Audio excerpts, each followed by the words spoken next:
classroom, in a sport, a hobby, or just in everyday life, we all lead. I'm a leader in many aspects of life. I've been team captain at least once in every sport I've played. I graduated high school in the top 10% of my class, and I like to think that I lead the little things in everyday life. I am a leader. Leaders have many traits that define them, so what are mine?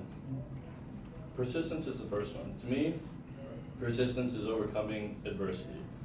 My junior year of high school, I suffered a fairly significant shoulder injury, and I ended up having to have two pretty big shoulder operations, and at one point I was told that I would never compete in sports again.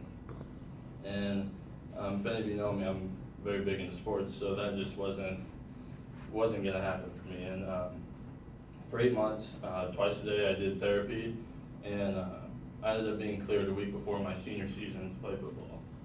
And now I'm here. Persistence, in my opinion, shows just how strong a person really is, whether it be mentally or physically. Having persistence shows that you will not give up when times get hard, and that you will power through it, and I think that's very important when it comes to leading. My next trait is passion. Passion is having an intense desire or love for something, and for me that something is sports. Whether it's playing them, watching them, coaching them, or just talking about them, I absolutely love sports, and it plays a huge role in my life. Having passion when leading is crucial. Being passionate about what you're doing, in my opinion, just makes everything so much more enjoyable. And when it comes to leading, I think it'll help you gain followers. And not only will it help you gain followers, I think it's a great motivator as well. Which takes me into my next trait, which is motivation. We all know what motivation is, so I'm going to skip the definition for that. Going into my example, I have an older brother, and going back to my junior year, it was a rough year, I guess for quite a few people. He was going through some medical issues, and he was going through a really hard time in his life, and he actually got addicted to opiates. And for those of you who don't know, opiates are like painkillers, and when you're depressed and having a hard time, they're very, very easy to get addicted to. And at one point in time, me and my family almost lost my brother, and it was a really hard time in life. And being a family man, it hit me pretty hard. And as the brother, I knew that I needed to do whatever I could to motivate my older brother and support my older brother as he was going through this hard time. I was at every NA meeting, I was there for every mental and physical breakdown, and I was there for everything in between. It was my job as a brother to motivate him every single day. I constantly reminded him of his family, his friends, and most importantly, himself. I reminded him of his importance and his goals that he had already set in life. And thanks to my brother's persistence, in late March, he hit 2 years of sobriety. When it comes to leading, motivation, in my opinion, is the most important. If you can't motivate yourself or your followers, how do you expect anything to get done? Especially when times get hard, you have to be able to get motivated, and you have to be able to push through things to get to your goals. Now I'm going to talk about a behavior that I have that I feel like is most important in my leadership role, and that's being humble.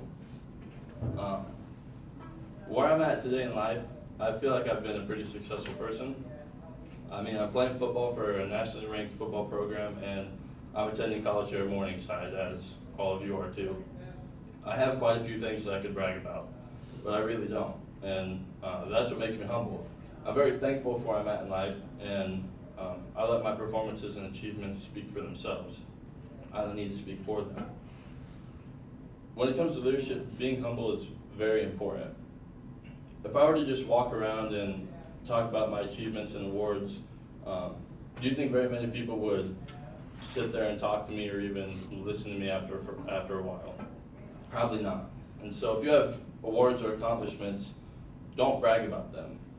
If they're worth anything, people will find out about them and they will speak for themselves. And when that relates to leadership, you can't be constantly bragging about the good and everything you've achieved and everything like that. You just need to let your achievements and rewards speak for themselves, and people will hear about them. leaders have a lot of powers, and I'm not talking about superpowers or X-ray vision. I'm talking about power that relates to knowledge, position, and experience.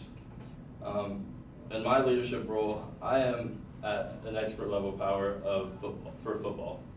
Like I said, I play for a nationally ranked college football program. I would say that I'm an expert in football. I have a lot of experience and a lot of knowledge as a football player, and I believe that this is something that I lead at very, very easily. And when you're a leader, you have to, I think we all have that one thing that, you know, you're better at than the person next to you. And when it comes to leadership, having one of those things is great, but if you have many of those things, you're going to be able to teach your followers and just people in general about, you know, something that, in my case, I'm very passionate about and very knowledgeable about. So, you know, it's going to be easier for you to be a leader. Looking at all the points I talked about in this speech, they all show why that I'm a good leader. And I know that I will continue to grow. It's just a matter of time. Thank you.